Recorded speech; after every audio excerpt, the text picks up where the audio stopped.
بسم اللہ الرحمن الرحیم۔ کافر ہے عتبہ بن ابی وقاص، اس نے ایک طرف سے ہو کر پتھر اٹھایا اور آپ کو مارا زور سے۔ صحابہ کی نظریں تھی تلواروں پر، نیزوں پر، تیروں پر، وہ پتھر نظروں سے نکل گیا، لہذا وہ ان کے اندر کو چیرتا ہوا جا کر میرے نبی کے منہ پر یہاں لگا، اور آپ سیدھا پیچھے ایسے گئے، پیچھے یوں، پیچھے ایک کھڈا تھا، وہ یہاں گردن میں لگا کنارہ، تو آپ بے ہوش ہو گئے، دانت بھی ٹوٹ گئے، چہرہ بھی خون و خون ہو گیا، اب بے ہوش ہو کے یوں گر گئے۔ صحابہ نے سمجھا آپ شہید ہو گئے، تو سب نے زار و قطار رونا شروع کر دیا۔ تھوڑی دیر کے بعد آپ کو ہوش آیا تو صحابہ نے عرض کی یا رسول اللہ اب تو ان کے لیے بد دعا فرما دیں، وہ نبیوں میں رحمت لقب پانے والا، مرادیں غریبوں کی برلانے والا، غریبوں کا والی، یتیموں کا مولا۔ تو اب تو حق تھا کہ آپ بد دعا کرتے۔ یہ سامنے امت نہیں ہے، قاتل کھڑے ہیں، کافر۔ آپ نے ہاتھ اٹھائے، صحابہ سمجھے کہ ہوں انہاں دے بیڑے بڑھ گئے۔ اللہم اغفر لقومی فإنہم لا یعلمون، اللہ میری قوم کو معاف کر، انہیں میرا پتہ کوئی نہیں ہے۔ دیکھو میرے بھائیو، جس نے کافروں کے ساتھ یہ ہمدردی کے قتل کرنے والوں کے لیے دعا مانگی ہے، تو مسلمان ہو کر ایک دوسرے کو سلام کرنا چھوڑ چکے، ایک دوسرے کے پیچھے نمازیں پڑھنا چھوڑ چکے، ایک دوسرے پر کفر کے فتوے لگا کے بیٹھے ہوئے۔ مجھے بتاؤ تم میرے نبی کے ساتھ کیا کر رہے؟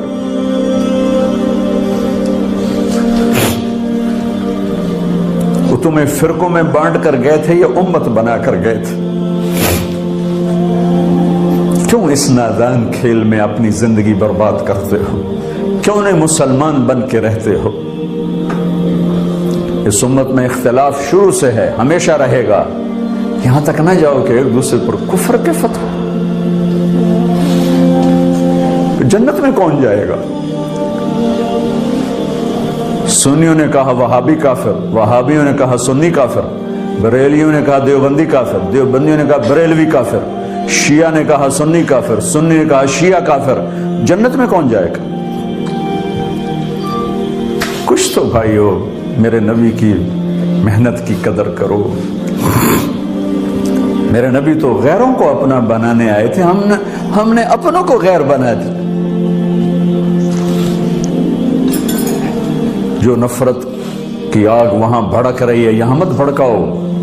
جاؤ میرے دیس میں دیکھو کتنے سر کٹ چکے، کتنے سہاگ اجڑ گئے، کتنی مائیں بے آسرا ہو گئیں، کتنی جوان بیٹیوں کی مانگ ویران ہو گئی۔ کیا اسی کا نام اسلام ہے؟ اسی کا نام عشق رسول ہے؟ اسے وہ دین کہتے ہیں؟ ایک دوسرے کی مسجدوں میں نہیں جاتے ہو، ایک دوسرے کے پیچھے نمازیں نہیں پڑھتے ہو، جنت کے ٹھیکیدار بن گئے ہو۔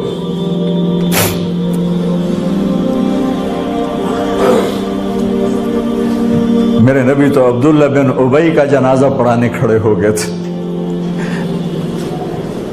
جس کا کفر ابو جہل سے بھی بڑا ہے۔ ابو جہل اوپر کی دوزخ میں، عبداللہ بن ابی سب سے نیچے کی دوزخ میں ہے۔ ان کے بیٹے آئے، یا رسول اللہ میرا باپ مر گیا ہے، اپنا کرتا دے دیں گے، میں اس کو کفن دے دوں۔ آپ نے کہا لے لو، کرتا اتار کے دے دیا۔ آپ کہتے بدبخت منافق، دفع ہو جا۔ کہ یا رسول اللہ آپ جنازہ پڑھائیں گے؟ کہاں پڑھاؤں گا؟ باقی منافقوں کا تو کسی کو پتہ نہیں تھا سوائے اللہ کے نبی کے، لیکن عبداللہ بن ابی کا منافق ہونا تو سب کو معلوم تھا۔ آپ جنازے کے لیے عمر سامنے آ گئے، یا رسول اللہ یہ کون ہے؟ تو مجھے پتا ہے کون ہے، تو آپ اس کا جنازہ کیوں پڑھا رہے؟ کہ شاید اللہ معاف کر دے۔ کہ عمر پیچھے ہٹ جا، مجھے پتا ہے یہ کون، میرے اللہ نے کہا ہے تو ان کے لیے دعا کر یا نہ کر، میں معاف نہیں کروں گا، میں کرتا ہوں شاید اللہ معاف کر دے۔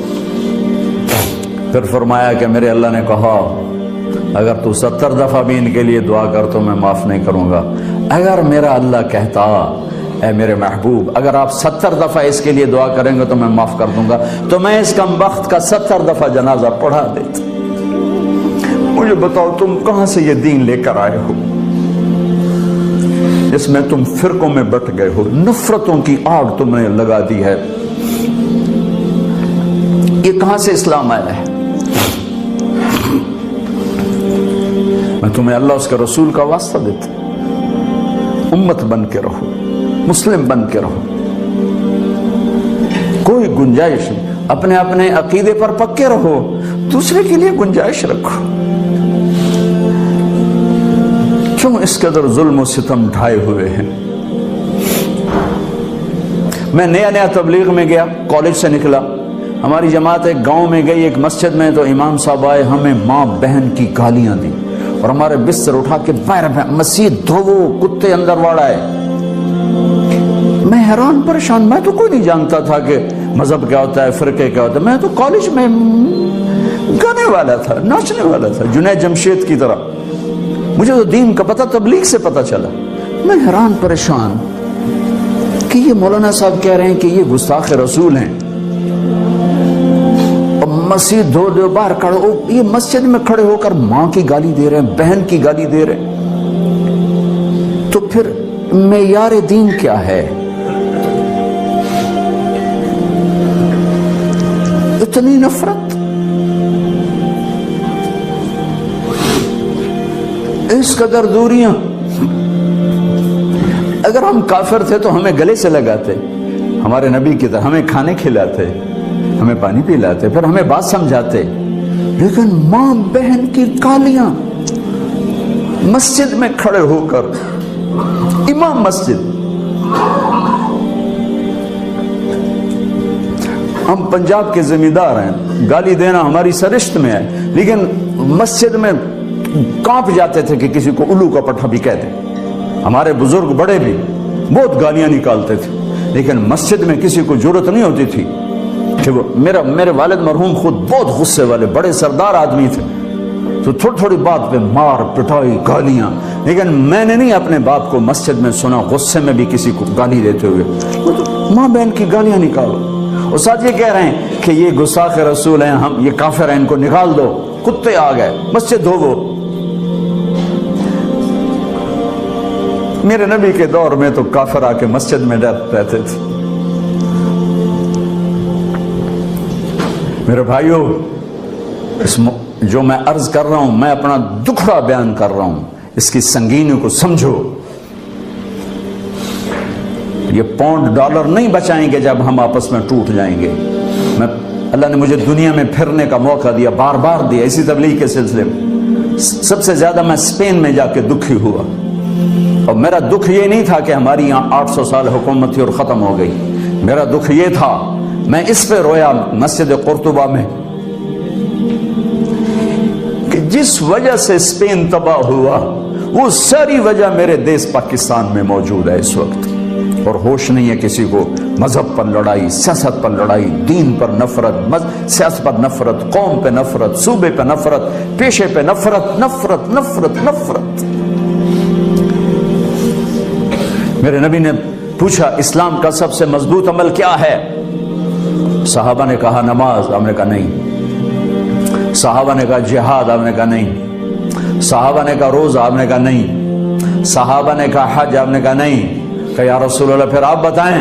فرمایا دین کا سب سے مضبوط عمل محبت ہے، محبت ہے، محبت ہے۔ بھائیو، اس تبلیغ کے کام کو تبلیغی جماعت نہ سمجھو، کسی فرقے کے نمائندہ نہ سمجھو، ہم کسی فرقے کے نمائندہ نہیں ہیں، اسلام کی نمائندگی ہے۔ میں نے صرف آج آپ کو کلمہ بیان کیا ہے، یہ اسلام کی نمائندگی، یہ دین کی نمائندگی ہے۔ اس کے لیے ہم وقت مانگتے ہیں، آپ سے بھی مانگ رہے ہیں، اور آپس میں پیار محبت سے رہو، امت بن کر اختلاف کرو لیکن محبت نہ چھوڑو۔ میاں بیوی میں بھی اختلاف ہو جاتا ہے، اس حد تک نہ جاؤ کہ مار پٹائی گالی گلوچ ہو، ماں باپ سے بھی اختلاف ہو جاتا ہے، اس حد تک نہ جاؤ کہ ماں باپ کی بد دعائیں لینے لگ جاؤ۔ اسلام کا سب سے مضبوط عمل محبت۔ سب سے مضبوط محبت اٹھ گئی، ہم امت نہیں ہیں، اب ہم فرقے ہیں۔ محبت ہے تو ہم امت ہیں، محبت نہیں تو ہم فرقے ہیں، اور فرقے میرے رب کی نظر میں کوڑے کرکٹ کے ڈھیر کے سوا کچھ نہیں، کوڑا کرکٹ اور کچھ بھی نہیں ہے۔ اگر میرا تعارف کسی فرقے سے، ہاں میرا ایک مسلک ہے، میرا ایک عقیدہ ہے، میں اس پر پابند ہوں، لیکن میں اوروں کو اس کی دعوت نہیں دیتا، میں اسلام کی دعوت دوں گا آپ کو انشاءاللہ۔ آپ بھی اپنے عقیدے پر پابند رہو، اپنے مسلک پر پابند رہو، لیکن تھوڑا جہا راہ دویانے میں دے چھڑو، جنت وڈی ساری ہے، ویلی جنت اللہ چار پاؤں۔ اب بریلوی کہتے ہیں دیوبندی کافر ہیں، دیوبندی کہتے ہیں بریلوی کافر ہیں، شیعہ کہتے ہیں سنی کافر ہیں، سنی کہتے ہیں شیعہ کافر ہیں، غیر مقلد کہتے ہیں مقلد کافر ہیں، مقلد کہتے ہیں غیر مقلد کافر ہیں۔ ہن دسو جنت جاونا کہیں ویلی جنت چلا کی کرنا میں، چلو اچار پاؤ۔ اتنی بڑی میرے رب کی جنت کیوں اسی تنگ کر چھڑی؟ سر اساں ہی جاونا، اور کسے جانا ہی کوئی نہیں۔ تمہیں اپنے نبی کی حدیث سنو، ایک دن ایسا آئے گا میرا اللہ فرمائے گا مالک دوزخ کا، جہنم کا جی ایم، جنرل مینیجر، مالک جس نے زندگی میں کبھی ایک دفعہ بھی میرا نام لیا تھا اس کو بھی جہنم سے نکال کے جنت میں ڈال دوں۔ تو ہم مسلمان ہو کے ایک دوسرے کو کافر کافر کافر کافر گستاخ گستاخ گستاخ، کسی کو گستاخ کہنا اتنا آسان؟ اور پھر یہ نفرت یہاں تک پہنچی ہے کہ حرم شریف میں نماز نہیں پڑھتے امام کے پیچھے، کہ جنہاں دے پیچھے نماز ہوندی نہیں، یہ وابی ہیں۔ یہ دین مدینے سے آیا تھا یا ملتان سے آیا تھا؟ مکے سے آیا تھا یا لاہور سے آیا تھا؟ کیا ظلم و ستم ہے، وہ کس قدر جاہل۔ میں نے خود اپنے کانوں سے ایک کلپ سنا کہ مسجد نبوی کے امام کے پیچھے نماز نہیں ہوتی، یہ گستاخ رسول ہے۔ میں نے اپنے کانوں سے سنا ہے، مفتی کا ٹائٹل لگا ہوا ہے۔ کیا میرا رب اتنا کمزور ہو گیا ہے؟ میں تو اپنی مسجد میں اپنے کسی مخالف کو کھڑا نہیں ہونے دیتا ہوں، تجھے تے کھلوڑ دو گے کسی؟ تو میرا رب اتنا کمزور ہو گیا کہ اپنے حبیب کے مصلی پر اسی کے گستاخ کو کھڑا کر دیا۔ اپنے گھر میں حرم بیت اللہ جہاں ایک نماز 1 لاکھ کے برابر، وہاں ایسے آدمی کو کھڑا کر دیا جو اللہ کے رسول کا گستاخ ہے۔ نہیں بھائیو، یہ ان بھائیوں کو کسی نے گمراہ کر دیا ہے، کسی نے بھٹکا دیا ہے۔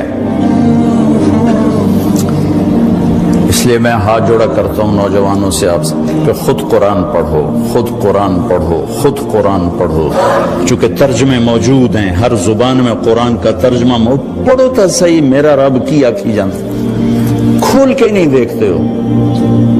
اپنے نبی کی زندگی پڑھو، اپنے نبی کی سیرت پڑھو، اپنے نبی کی حدیث پڑھو، تمہیں خود پتہ چلے گا کہ وہ ہستی کیا فرما رہے ہیں۔ پھر تم بیٹھنے والے کو پکڑ سکتے ہو، جناب کی بولی جانتے ہو۔ اب آپ کو پتہ ہی کوئی نہیں وہ کیا کہہ رہا ہے، کہاں سے کہہ رہا ہے۔ بھائیو، امت بن کے چلو، محبت سے چلو۔